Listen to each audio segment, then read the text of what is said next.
वृष लगन बुध देव धन भाव में द्वितीय स्थान। जय माता की मित्रों, हम लोग वृष लगन में बुध ग्रह की चर्चा कर रहे हैं और उसी के पाठों को आगे बढ़ाते हुए बात करते हैं मिथुन राशि।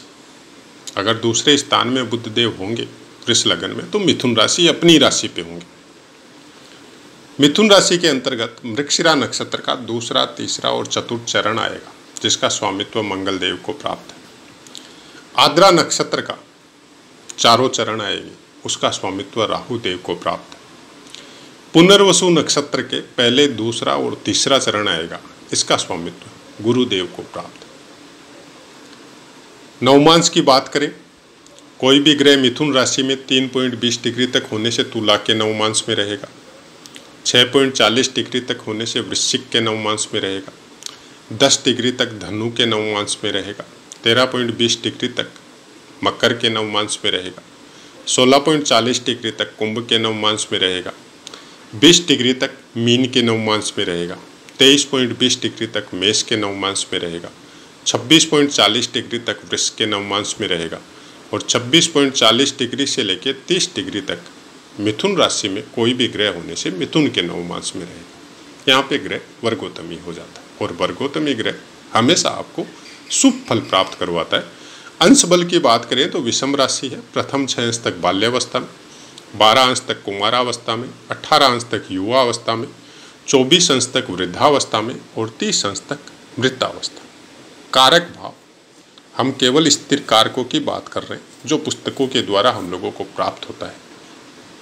चतुर्थ और दशम बुध देव के कारक भाव बताए गए। अब बुध देव अगर दूसरे स्थान में हो, अपनी राशि में हो, तो कैसे फल प्राप्त हो सकते हैं? आदमी पढ़ाकू होगा, मतलब एनी टाइम कुछ न कुछ पढ़ते रहेगा। अब उस पढ़ने वाली बात को वो कितनी ज्यादा मात्रा में आपको बताने की क्षमता रखेगा, वो बाकी ग्रहों के ऊपर निर्भर होगा कि बाकी ग्रह कितना सपोर्ट बुध देव को कर रहे हैं। यहाँ पे नक्षत्रों का कुछ विशेष योगदान होता है। कारण मिथुन राशि द्विस्वभाव राशि, आप सब जानते हैं। व्यापार से कनेक्ट किया जाता है मिथुन राशि को और द्विस्वभाव राशि में मोस्ट प्रोबेबली 99% कोई भी ग्रह होने से अच्छे फल देते हैं। ये एक खास बात। अब दूसरे स्थान में बुध देव अपनी राशि में बैठेंगे तो खराब फल तो देने का सवाल ही नहीं है। ऐसे इंसान को आप ये समझ सकते हैं कि पैसे की कभी कोई कमी नहीं होगी। जो भी काम ये करते हैं या कर रहे हैं या परिवार के द्वारा जो चल रहा है, माता पिता के द्वारा जो बिजनेस चल रहा है, वो बैठे बिठाए इनको विरासत में मिलेगा। इनको नया कुछ करने की ज़रूरत नहीं पड़ेगी। और ये आप ये सोचिए कि वो जो बोला जाता है ना कि एक ऐसा दरिया या ऐसा झरना या ऐसी नदी जिसका पानी कभी सूखता नहीं है। परिवार बड़ा होगा, खुद का व्यक्तित्व बहुत सुंदर होगा, बोलने की क्षमता गजब होगी, मीठी वाणी बोलेंगे, सामने वाले को कैसे अपने हिसाब से उसको मैनेज करना है, वो सब चीजें यहाँ बुध देव देते हैं। अब प्रॉब्लम ये है कि ये आद्रा नक्षत्र भी है, तो राहु देव का पोजीशन यहाँ पे देखना सबसे ज्यादा जरूरी है। बाकी किसी की क्या पोजीशन है इतना मीनिंग नहीं करता है, लेकिन राहु देव का पोजीशन बहुत मीनिंग करता है। ये दोनों चीजें कर सकते हैं यहाँ पे, छल कपट धोखा झूठ फरेब राहु देव के नक्षत्र में होने से। अगर राहु देव त्रिकोण स्थानों में बैठे, केंद्र स्थानों में विराजमान है, तब उनका फल बहुत अच्छा हो सकता है। नहीं तो फिर राहु देव का पोजीशन या वर्ग कुंडलियों के हिसाब से कुछ न कुछ पीड़ा प्रदान हो रही है। कुछ चंद्रदेव का भी अच्छा फल यहाँ पे अगर नहीं मिल रहा है, क्योंकि चंद्रदेव केवल एक ही लगन में कुछ विशेष अच्छा फल नहीं देते। हालांकि वर्ग कुंडलियों के हिसाब से, नवमांश के हिसाब से अगर अच्छे हो तो अच्छे फल प्रदान करेंगे, लेकिन वृष लगन वालों के लिए चंद्रमा योग कारक नहीं होते। कुछ विशेष योग कारक नहीं होते, लेकिन किसी के साथ बैठने से जबरदस्त राजयोग का निर्माण करते हैं। जैसे बुध देव के अगर साथ बैठ जाए तो बहुत बड़ा राजयोग बनता है, लेकिन अकेले बुध देव अगर दूसरे स्थान में हो और वो भी आद्रा नक्षत्र में हो तो विशेष ध्यान देना पड़ेगा उस बच्चे के ऊपर आपको। ऐसा बच्चा प्रायकर अभ्यास में ये देखते हैं कि जो आप बोलेंगे उसको उससे अलग हटके काम करेगा। मतलब अगर ऐसा कुछ कर रहा है बच्चा और उसका बुध देव अगर आपके दूसरे स्थान में है मिथुन राशि में, तो आप उसका नक्षत्र चेक कीजिएगा, फिर उसको मैनेज करना आपको बहुत आसान हो जाएगा। उससे जब काम करवाना हो तो उससे विपरीत बात बताइए उसको, तो वो जो चाहते हैं आप वो काम कर देगा। ऐसा बच्चा ज्ञान के प्रति बहुत ज़्यादा समर्पित होता है, किसी भी तरह का ज्ञान हो। मतलब बुद्धि इतनी तीव्र होती है कि वो उसको खोजने, जिसको खोजी बोला जाता है ना, जिसको छोटी से छोटी बात का नॉलेज होना जरूरी है, ये बात इसका उत्तर क्या है, तो उसका उत्तर आप दिया तो फिर वो दूसरा प्रश्न इनके पास तैयार है। कुछ बच्चे होते हैं ऐसा कुछ प्रभाव होता है। बाकी ग्रहों की प्लेसमेंट अच्छी है और कहीं पे कोई क्रूर दृष्टि इनके ऊपर आ रही है या खुद का अंश भी निर्बल है, तब फिर ऐसा बच्चा मंदबुद्धि हो सकता है। मतलब आज बोली हुई बात कल समझ में आ सकती। बुध देव वो चीज भी प्रदान करवाते। तो यहां पे आपको बुध देव का पोजीशन इनको ठीक करना बहुत जरूरी है। अगर इनके छोटी या भाई, छोटी बहन या बड़ी बहन है, या रिश्तों में कुछ बच्चे हैं जो आपके भांजे हैं या भांजी है, तो उनके साथ प्लेस रखिए, उनके साथ घुलने मिलने दीजिए। धीरे धीरे बुध देव का पोजीशन या बुध देव का असर थोड़ा अच्छा हो जाएगा। परिवार के साथ सम्मिलित रखिए। ऐसे बच्चे अकेले नहीं छोड़े जाते। अकेले रहने से ये कुछ न कुछ अपने दिमाग में चलाते रहेंगे, और वाणी अगर इनकी सही नहीं है और मुंह से निकल नहीं पा रही है, तो फिर वो दिमाग के वशीभूत कुछ भी मतलब सोचते सोचते और फिजिकली कुछ भी हो सकते। क्योंकि अगर आपकी वाणी नहीं निकल रही है और आप केवल सोचने में ही रत रहते हैं, तो कुछ नसों का विस्फोट हो जाता है मस्तिष्क में। अब वो बाकी ग्रहों का इफेक्ट कैसा है? अगर बाकी ग्रह का इफेक्ट बहुत अच्छा है तो बहुत अच्छा है बुध देव दूसरे स्थान में, लेकिन इफेक्ट अगर अच्छा नहीं है और बुध देव का अंश बल नहीं है, नवमांश में अगर पोजीशन अच्छा नहीं है, तो बड़ा होने के बाद में जैसे ड्रिंकिंग वगैरह करना, वाणी में सौम्यपन है या व्यवहार कुशल नहीं होना, कुछ से कुछ मुंह में आया वो ही बक देना, वैसा कुछ देखा जाता है। लेकिन पंचम स्थान का स्वामित्व भी इनको प्राप्त है, तो यहां पे बिगाड़ तो नहीं करेंगे। वाणी कटु हो सकती है, किसी को कुछ भी बोल सकते हैं, लेकिन अपने फायदे और अपने ज्ञान के अनुसार अपने धन को जरूर बढ़ाएंगे, चाहे किसी भी रूप में बढ़ाएं। हीरो या वेश बदलने की जो बोला जाता है ज्योतिष शास्त्र में, आज के समय में वर्तमान में फिल्में, चलचित्र या हीरो हीरोइन या नाटक कला या वाद्य यंत्र, ये सब में विशेष महारत हासिल हो सकती। बाकी ग्रह का साथ मिले तो बहुत बड़े मतलब फेमस स्टार वगैरह हो सकते, या फिर गायन और वाद्य कला में या संगीत या नृत्य कला में विशेष रुचि हो सकती है। ऐसे बच्चों के लिए हमारा कई कुंडलियों में देखा है हमने, और जो उपाय हमने बताया वो आपको भी बता देते। ऐसे बच्चों से अगर आप फिजिकली जैसे थोड़ा बहुत भी गाना वगैरह उससे निकल रहा है मुंह से, तो उसको गाने दिया कीजिए और उसकी तारीफ कीजिए। ये मत बोलिए कि वाणी अच्छी नहीं। या फिर डांस की मात्रा या फिजिकल फिटनेस से संबंधित कोई चीज़ें हैं तो वो करवाइए। धीरे धीरे क्या होगा कि उसकी वो ऊर्जा जो चुप रहने की वजह से मस्तिष्क में जा रही थी, वो पूरी बॉडी में विस्तार ले लेगी। तो उससे क्या है, वो नसें उसकी स्ट्रोंग हो जाएगी। ये कुछ अभ्यास के द्वारा हम लोगों ने देखा है और कुछ गुरुओं के द्वारा भी बताया गया है।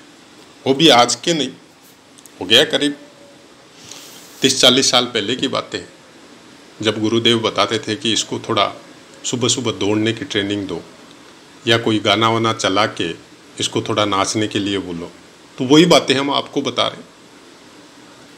उसके बाद में जब उन बच्चों के ऊपर इफेक्ट हम लोगों ने देखा तो बहुत पॉजिटिव इफेक्ट था। तो ये सब बातें क्या है कि आपको ज्योतिष शास्त्र में जब गहन अध्ययन में आप जाएंगे और भाव से संबंधित उसको कनेक्ट करेंगे, क्योंकि बुद्ध देव के पास एक विशेष खासियत है, वो कैसा भी रूप बना सकता है, वो किसी भी तरह की वाणी बोल सकता है। जैसे आपने बहुतों को देखा होगा कि जानवरों की वाणी बोल लेते हैं, ये बुद्ध देव है, ये दूसरे स्थान का बुद्ध देव है।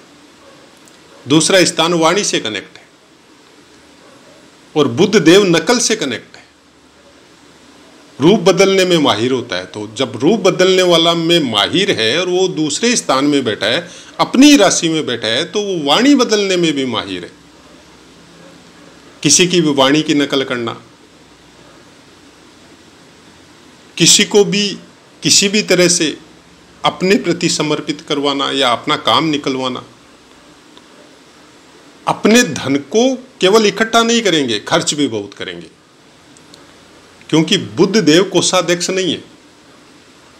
बुद्ध देव धन कमाते हैं तो बुद्ध देव खर्चा भी करते हैं। कहाँ करते हैं वो बाकी ग्रह है, और बुद्ध देव की पोजीशन किस तरह का फल दे रहे हैं उसके ऊपर निर्भर करती है। नॉर्मली ये परिवार में रह के परिवार के साथ अपने खर्चों को मैनेज करके खुश होते हैं। ऐसा नहीं है कि गांव समाज में अननेसेसरी खर्चा करना और करना, वैसा कुछ बुद्ध देव नहीं करते। वो अपने परिवार के और अपने सुख के विषय में खर्चे कर सकते हैं। तो यहाँ पे खर्चे भी करेंगे और यहाँ पे धन की भी मात्रा इनके पास एनी टाइम अवेलेबल रहेगी। यहाँ पे कुछ फल कुछ अलग टाइप से भी मिल सकते हैं। जैसे अष्टम स्थान को देखेंगे तो हमने जो बोली वाणी के विषय में, वो वहाँ भी कनेक्ट हो सकती है। कुछ मंत्रों का जाप, कुछ ऐसे गुड विषय, ज्योतिष शास्त्र के विषय में रुचि, या मंत्र शक्ति के विषय में कुछ सोचना या उसके बारे में बात करना। गुरुदेव का पोजीशन अच्छा हो, गुरुदेव का प्लेसमेंट अच्छा हो, तो बहुत अच्छा मांत्रिक या ज्योतिषी भी हो सकता है ऐसा इंसान, जिसकी वाणी में इतनी शक्ति हो कि वो जो मुंह से उसके निकलेगी वो सत्य हो जाए। वैसा कुछ फल इनको प्राप्त हो सकता है। गॉड गिफ्टेड है, प्रारब्ध के भोग है जो इनको मिले हो सकते हैं। कि दूसरे स्थान का बुद्ध देव दोनों चीजें कर सकता है, और इनमें बुद्ध देव के फलों में या बुद्ध ग्रह को एक खास बात है, बाकी ग्रह के प्रारब्ध को या बाकी ग्रह को आप जो मिला है आपको ठीक नहीं कर सकते। आप अपनी दिनचर्या में सुधार सकते, लेकिन बुद्ध देव को ठीक कर सकते हैं आप। गणेश जी या सरस्वती की आराधना कीजिए अगर बुद्ध देव दूसरे स्थान में है तो, खासकर माता सरस्वती की। बुद्ध देव बहुत अच्छे फल देंगे, क्योंकि दूसरा स्थान वाणी का है, और दूसरे स्थान के देवता के रूप में अगर किसी को बोला जाए तो वो माता सरस्वती। अब आप यहाँ पे ये भी बोल सकते हैं कि बुद्ध देव बैठा है तो बुद्ध देव का तो भगवान विष्णु है। देखिए, 1000 तरह की बातें हैं, कोई कुछ भी बोल सकता है। हम हमेशा यही बोलते हैं कि उस ग्रह के कारकत्वों को समझे, और जिस जगह में वो प्लेस है वहाँ के कारकत्वों को समझे, और उसके बाद में फल कथन या उस भविष्य को देखने की कोशिश कीजिए। पहले तो फल कथन के विषय में सोचे, और उसके बाद में उसकी बीती हुई लाइफ के साथ उस फल कथन को मिलाने की कोशिश कीजिए। ऐसे बच्चों को, जिसका बुद्ध देव दूसरे स्थान में अपनी राशि में है, बहुत से बच्चों को यह देखा गया है कि वाणी उनके अंदर थोड़ी लेट से आती। कई बच्चे 3-4 महीने में बोलने लग जाते, कई बच्चे 1.5 साल तक सही वाणी नहीं आती, और कई बच्चे तो 10-10, 11-11 साल तक तोतले बोलते। ये बुद्ध देव का इफेक्ट होता है। और जो बच्चे 8, 10, 11 साल तक तोतले बोलते हैं, आप ये मान के चलिए उनका बुद्ध देव बहुत ज़्यादा प्रबल है, बहुत ज़्यादा बली। थोड़ा सा उनका हिसाब ठीक कर दिया जाए, थोड़ी सी दिनचर्या उनकी सुधार दी जाए, तो अकेला बुद्ध देव उनको जीवन पर्यंत सब कुछ दे सकता है। अकेला बुद्ध ग्रह, इस ग्रह के अंदर इतनी पावर है, इतनी शक्ति है कि आपको संसार के जितने भी भोग है वो अकेला प्राप्त करवा सकता है। सब कुछ शब्द रूप है, सब वेद शास्त्रों में सब कुछ में बताया गया है कि ये दृश्यमय संसार जो हम लोगों को दिख रहा है वैसा नहीं है, सब कुछ ऊर्जा स्वरूप है। और जो भी हम लोग बोलते हैं वो एक तरह की ऊर्जा है जो नेचुरलिटी में घूमते रहती है। हम लोग जो बातें कर रहे हैं कोई ज़रूरी है आज ही कर रहे हैं, हो सकता है पिछले जन्मों में भी की हो। किसी के साथ जो बातें कर रहे हैं किस रूप में कर रहे हैं, वो स्पेस में वो बातें खत्म थोड़ी ही होती, कई युगों से चल रही है, कई महायुगों से चल रही है। ये बुद्ध देव है। जो ऊर्जा स्वरूप जो शब्द है जो ब्रह्मांड में बोले जाते हैं वो बुद्ध देव है। इसलिए इनका अधिष्ठाता देवता स्वयं भगवान विष्णु है। अब आप इसको किस तरह से लेते हैं, किस तरह से समझते हैं, ये आपके ऊपर निर्भर है। लेकिन बुद्ध देव को ठीक करना बहुत आसान है। वाणी को निर्मल करना मतलब आपका पूरा व्यक्तित्व निर्मल हो जाता है। जब आप किसी को मीठी वाणी बोलते हैं, जब आप किसी के अच्छे के विषय में बोलते हैं, जब आप किसी का भला करने के विषय में बोलते हैं, तो उसका भला आप कर सकते हैं, नहीं कर सकते, किसी का अच्छा कर सकते हैं, नहीं कर सकते। आपकी फिजिकल फिटनेस या आपकी परिस्थिति कैसी है वो मैटर नहीं करती है। मैटर करती है कि जब आप ऐसी वाणी बोलते हैं तो उसका फल आपकी बॉडी को, आपके दिमाग को, आपके परिवार को, आपके रहन सहन को मिलता है। यह हकीकत है।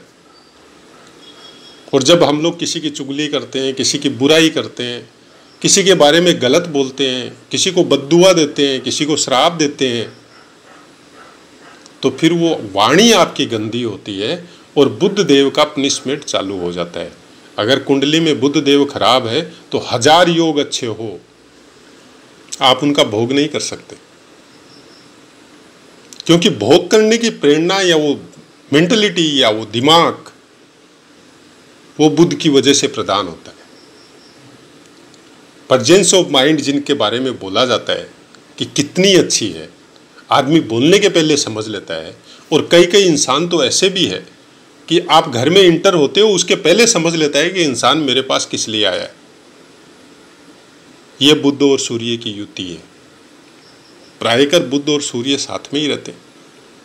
दोनों का यात्रा का समय सेम जैसा ही है, कोई विशेष चेंज नहीं होता है। ज़्यादा से ज़्यादा 1-2 घर इधर उधर रहते।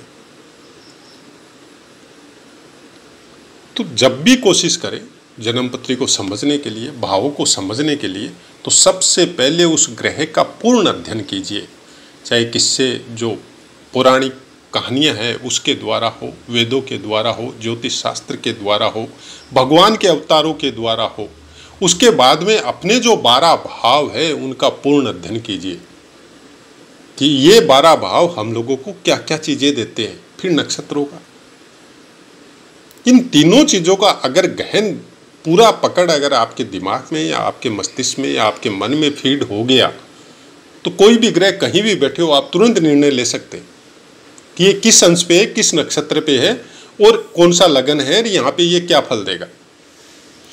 तो आशा है मित्रों पाठ समझ में आया होगा। पाठ से संबंधित कोई भी बात हो आप निसंकोच कमेंट कीजिए, 100% आपको आंसर मिलेगा। अब अपनी वाणी को विराम देते और आपसे आज्ञा लेते। जय माता।